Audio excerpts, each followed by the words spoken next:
यदि आप लॉ पढ़ना चाहते हैं तो कहीं और क्यों जाना। हमारे ऐप को डाउनलोड करें और लॉ पढ़ें। नमस्ते सदा वत्सले मातृभूमि। तबलीगी जमातियों को प्ली ऑफ बार्गेनिंग को लेकर मैंने पीछे एक लेक्चर रिकॉर्ड किया था, जो आप सभी को अपडेट किया था कि दिल्ली हाई कोर्ट में जो केसेस गए हैं तबलीगियों के ख़िलाफ़, उन केसेस पर पुनः एफआईआर हुई और पुनः सुनवाई शुरू हुई। इसको लेकर उसमें कुछ एडवोकेट्स ने पिटीशन डाली थी और कहा था ये सब गलत हो रहा है, जो देश के कानूनों के ख़िलाफ़ है। सलमान खुर्शीद साहब ऑनरेबल सुप्रीम कोर्ट गए। कल सुप्रीम कोर्ट में वो अपीयर हुए और सुप्रीम कोर्ट में अपीयर होते समय उन्होंने तबलीगियों के पक्ष में कुछ आर्गूमेंट्स किए और तबलीगियों को राहत देने की बात कही। हम सबको मालूम है कि केंद्र की मिनिस्टर ऑफ होम अफेयर्स ने और केंद्र की सरकार ने एक लुकआउट नोटिस जारी कर दिया था। तबलीगी जमात में शामिल होने वाले जो लोग थे उन लोगों के खिलाफ एक लुकआउट नोटिस जारी कर दिया था। उस लुकआउट नोटिस का मतलब, अब मैं पहले लुकआउट नोटिस को आपको बता दूं, जिसको लुकआउट सर्कुलर भी कहते हैं।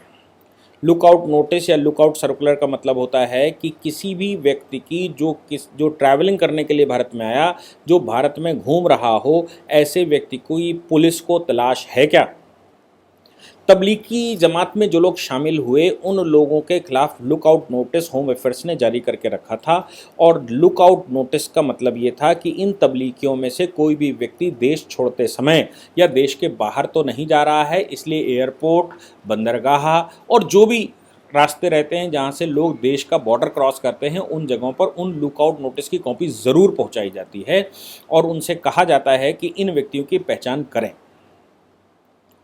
अब लुकआउट नोटिस चूंकि इनके खिलाफ जारी है, इसलिए ये लोग जो केसेस करके आए, तो केस करके आने के बाद या प्ली ऑफ बार्गेनिंग में माफ़ी मांग कर आए और माफ़ी मांगने के बाद इनके केसेस छूट गए। हमने पीछे डिस्कशन किया था कि 110 लोगों ने साकेत कोर्ट में माफ़ी मांग ली थी और प्ली ऑफ बार्गेनिंग में, यानी कि सौदा विभाग में सीएमएम के सामने, साकेत के सीएमएम के सामने प्ली ऑफ बार्गेनिंग हो गई थी, जिस पर मैंने प्रश्न उठाए थे, क्या देश के सेंसिटिव इश्यूज़ पर भी बार्गेनिंग हो सकती है?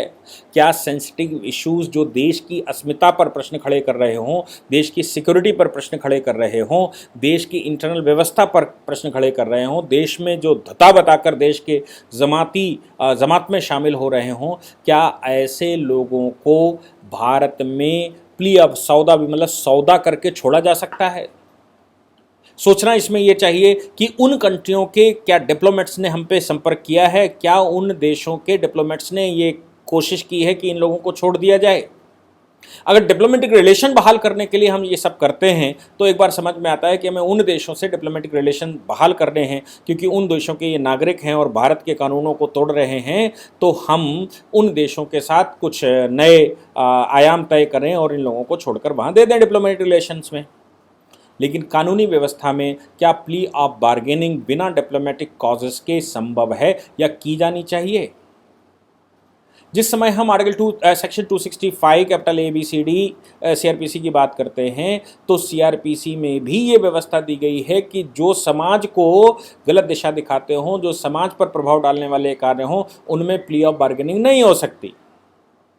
लेकिन इस मामले में plea of bargaining Saket court में हुई और बार्गेनिंग का मतलब कुछ धन जमा करके ये लोग छूट गए और छूटने के बाद जाने के लिए तैयार हो गए, लेकिन लुकआउट नोटिस इनके खिलाफ था। इसलिए ये जिस समय भी एयरपोर्ट पर पहुंचेंगे तो इनको उठा लिया जाएगा जब तक मिनिस्ट्री ऑफ होम अफेयर्स इनको क्लियरेंस नहीं दे देती। सलमान खुर्शीद साहब इसमें शामिल हुए और उन्होंने आर्गूमेंट किया कि दिल्ली की कई एक कोर्टों में अलग अलग स्थानों पर इनके मुकदमे चल रहे हैं, इसलिए इन मुकदमों को लड़ना थोड़ा संभव नहीं हो पा रहा है। तो ऑनरेबल कोर्ट ने डायरेक्शन दिया कि साकेत कोर्ट में चूंकि सबसे ज़्यादा मुकदमे थे, इसलिए साकेत कोर्ट में सारे केसेस ट्रांसफ़र कर दिए जाएँ, CMM साकेत उसको डील करेंगे। एक बात ये तय हो। दूसरी बात, लुकआउट नोटिस जिनके जो प्ली ऑफ बार्गेनिंग के तहत कोर्ट से छूट चुके हैं वो देश के बाहर जा सकते हैं कि नहीं है, जो लोग केस लड़ रहे हैं वो देश के बाहर जा सकते हैं कि नहीं जा सकते हैं। ऐसे 34 लोगों में से 10 लोगों ने कहा कि हम केस लड़ेंगे और बाकी ने प्ली ऑफ बार्गेनिंग के लिए अपनी एप्लीकेशन लगा रखी है। तो कोर्ट में तुषार मेहता जी प्रेजेंट हुए, जो सॉलिसिटर जनरल हैं, उन्होंने कोर्ट को आश्वासन दिया कि लुकआउट नोटिस वापस ले लिया गया है अगर सब्जेक्ट टू द कंडीशन व direction of the court. Lookout notice हमने सरकार ने वापस ले लिया है बाहर जाने के लिए, लेकिन कोर्ट की डायरेक्शन के अनुसार ही उनके पासपोर्ट पर क्या करना है ये कोर्ट तय करेगा, और कोर्ट में जो केस चल रहे हैं वो कोर्ट से तय होकर होने चाहिए। उन्होंने कहा है एक अपॉलॉजी लेटर यानी कि माफ़ीनामा लिखें, और माफ़ीनामा लिखने के बाद कोर्ट की डायरेक्शन के अनुसार ये यहाँ से जा सकते हैं। अगर एयरपोर्ट पर पकड़े भी जाते हैं तो वहीं पर माफ़ीनामा ये लिखेंगे, या जो भी फोरम बनाया होगा वहाँ पर माफ़ीनामा लिखेंगे, और माफ़ी मांगने के बाद ये यहाँ से वापस जा सकते हैं। सलमान साहब का तीसरा आर्गुमेंट था कि इन लोगों के ऊपर केसेस नहीं चलने चाहिए, तो कोर्ट ने कहा प्ली ऑफ बार्गेनिंग जो करेगा और जहां कहीं भी होगी वो साकेत कोर्ट तय करेगा, या जिस कोर्ट में भी केस चल रहा है वो कोर्ट तय करेगा। अपॉलॉजी कहां होगी ये कोर्ट तय करेगा, इनको छोड़ना है कि नहीं छोड़ना है ये कोर्ट तय करेगा। केंद्र सरकार ने कहा कि हमने लुकआउट नोटिस वापस लिया है, इसका मतलब है कि हमारी कोई डायरेक्शन अब नहीं, हमारी कोई कंप्लाइंस नहीं है, ये लोग सारे कोर्ट के सामने हैं, और कोर्ट के डायरेक्शन के अनुसार, कोर्ट के नियमों के अनुसार और कोर्ट की आदेश के अनुसार ही इन पर कार्रवाई की जा सकती है, और उसके अनुसार ही इनको छोड़ा जा सकता है।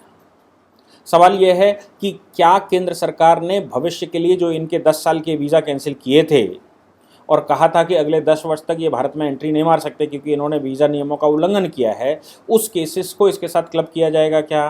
वो केसेस ऑलरेडी सुप्रीम कोर्ट में कुछ हमारे यहाँ के जो इनके हिमायतदार हैं उन हिमायतदारों ने मुकदमे फाइल किए थे और कहा था किसी भी व्यक्ति को भारत में आना उनका फंडामेंटल राइट है। अब सवाल देखिए, किसी भी व्यक्ति का भारत में आना फंडामेंटल राइट है, भारत सरकार उसको रोक नहीं सकती।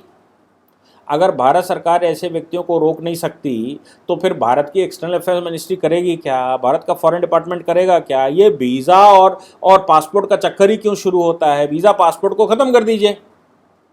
अगर सबको भारत में घुसने का राइट है, ये किसी भी राष्ट्र की सॉवरेन पावर का एक्सक्लूसिव राइट होता है कि वो अपने देश में किसको घुसने देगा, किसको नहीं घुसने देगा। ये इंटरनेशनल लॉ है, इंटरनेशनली रिकॉग्नाइज्ड है कि भारत में कौन घुसेगा, किसी भी देश में कौन घुसेगा, कौन नहीं घुसेगा, कौन आ सकता है, कौन नहीं आ सकता, किसका पासपोर्ट बनाएंगे, ये सब उसके डोमेस्टिक लॉज पर डिपेंड करता है कि जो देश के डोमेस्टिक लॉज हैं, जो डोमेस्टिक नियम हैं, उन नियमों के आधार पर ही इस तरह की सारी विधियां बनती हैं। और अगर सेंसिटिव लगता है तो ऐसे देशों पर भी बैन लगाया जा सकता है कि पाकिस्तान से लोगों को हम नहीं आने देंगे, खाड़ी के देशों को नहीं आने देंगे, खाड़ी के देशों में अपने लोगों को जाने नहीं देंगे। इस तरह की विधियां बनाई जा सकती हैं और ये इंटरनेशनली अप्रूव्ड रिकॉग्निशन है। हमको याद होगा कि ट्रंप सरकार ने कुछ देशों पर बैन लगा दिया था और कहा था कि इन देशों के लोग हमारे यहाँ नहीं आ सकते।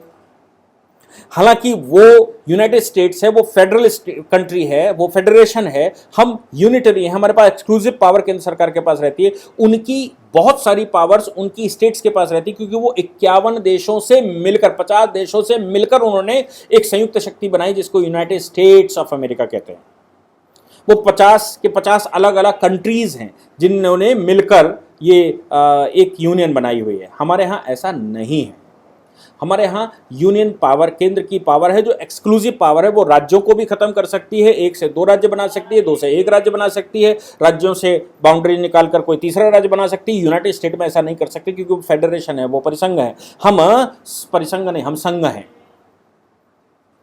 इसलिए वहां की कोर्ट में वो चैलेंज हो सकता है। हमारे यहाँ इस प्रकार के मामले केंद्र की सरकार के पास एक्सक्लूसिव रहते हैं कि वो हमारे देश में किसको आने देंगे, किसको नहीं आने देंगे। ये कहना यहाँ के लोगों का तबलीगियों के पक्ष में कि साहब ये उन लोगों का फंडामेंटल राइट है, और कॉन्स्टिट्यूशन के आर्टिकल 14 ने ये कह रखा है कि every person having the equality before law. तो एवरी पर्सन का मतलब हमारे देश में दुश्मन चलाए, टेररिस्ट चलाए, टेररिज्म फैलाने वाला चलाए, कोई भी व्यक्ति चलाए, हम उसके दरवाजे खोलेंगे क्या?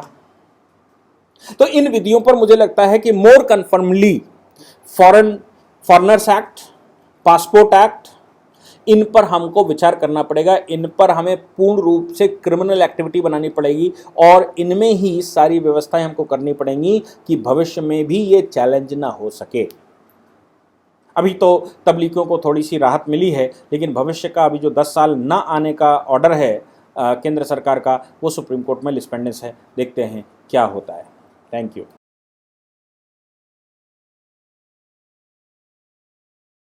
इस पूरी ऑर्गेनाइजेशन को चलाने के लिए आप नीचे डिस्क्रिप्शन से हमारे ऐप को डाउनलोड कर सकते हैं, जिससे कि लॉ स्टूडेंट्स को, लॉयर्स को और आम आदमी जो लॉ जानना चाहता है वो पेड क्लासेस का लाभ ले सकता है।